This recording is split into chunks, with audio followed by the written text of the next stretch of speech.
Once every 2 months, we've completed the entire mushaf. But brother, you cannot give up your pornography. A'udhu billah. It did not move you. Pornography is the problem of the age, wallahi. It's a difficulty. It affects your eyes, your brain, your mind, your organs, your reproductive system, the way you look at the opposite sex, your marriage, absolutely everything. Keeping yourself pure from sexual immorality is one of the most basic and essential things. That men who watch pornography become dysfunctional, sexually dysfunctional.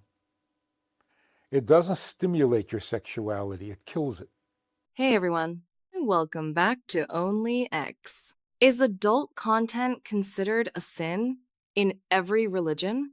At first glance, the answer might seem obvious.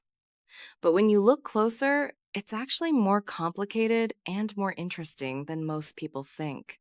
Across different religions, there are strong opinions on this topic. Some strictly forbid it.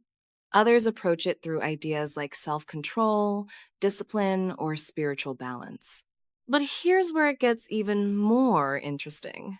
Are these teachings only about morality?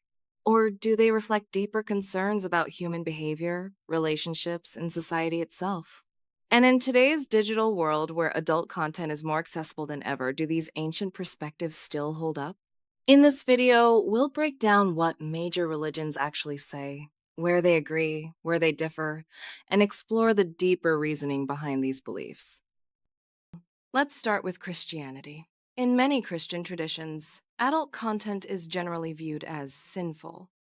This belief is closely tied to teachings about lust and purity. In the Bible, particularly in the Gospel of Matthew, there is a well-known teaching that even looking at someone with lustful intent is considered morally wrong. Because of this, many Christian leaders argue that consuming explicit material isn't just a private act. It can shape thoughts, influence behavior, and affect real-life relationships. There's also a strong emphasis on the idea that intimacy should be connected to commitment and not separated into purely visual or transactional experiences. However, it's important to note that not all Christians approach this in exactly the same way. Some modern interpretations focus more on intent, personal responsibility, and how it affects an individual's life rather than labeling it strictly in every case. Now Islam.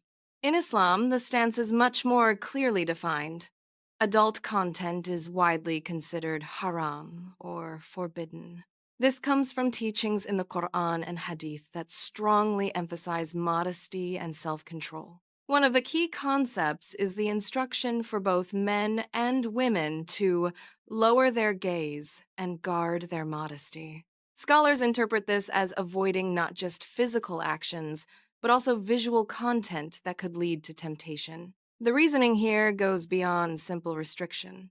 It's about maintaining dignity, protecting the mind from harmful influences, and preserving the moral structure of society. In this view, what a person consumes privately still has an impact on their character and behavior. Next, Hinduism. Hinduism offers a more complex and sometimes misunderstood perspective.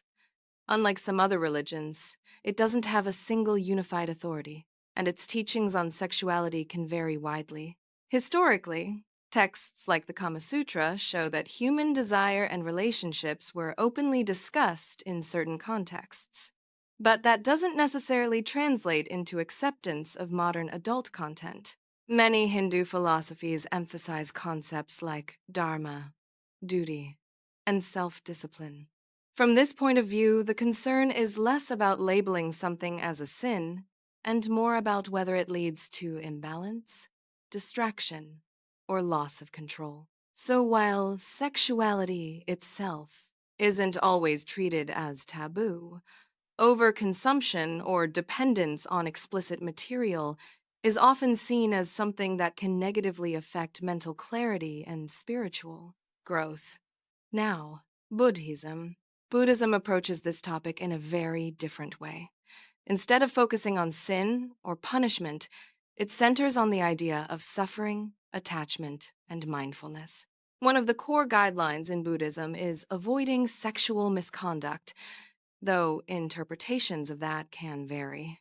When it comes to adult content, many Buddhist teachers suggest that it can increase craving and attachment, two things that are considered obstacles on the path to inner peace. From this perspective, the issue isn't just the content itself, but what it does to the mind. Does it create dependency? Does it distract from awareness? Does it strengthen desire in a way that leads to dissatisfaction?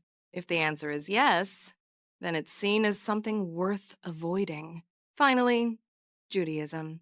In Judaism, traditional teachings place a strong emphasis on modesty, known as tzniut, as well as discipline in both actions and thoughts.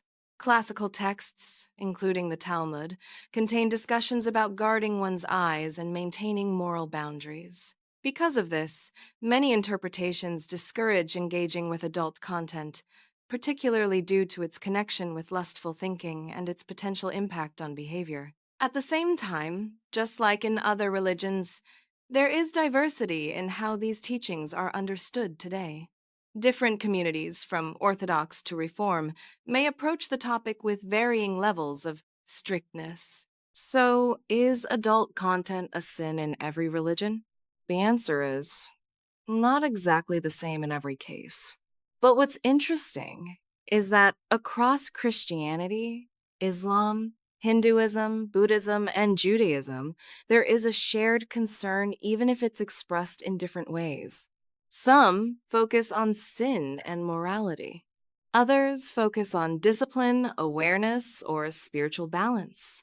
But many of them point toward a similar idea: that what we consume doesn't just stay on a screen, it can shape how we think, how we feel, and how we relate to others. And this brings us back to the bigger question: are these teachings simply strict rules from the past? Or are they trying to address deeper patterns in human behavior that are still relevant today? In a world where adult content is more accessible than ever before, that question becomes even more important and more personal. What do you think? Let me know your thoughts in the comments. If you found this video insightful, don't forget to like, share, and subscribe to Only X for more deep and fact-based content. Thanks for watching, and I'll see you in the next video.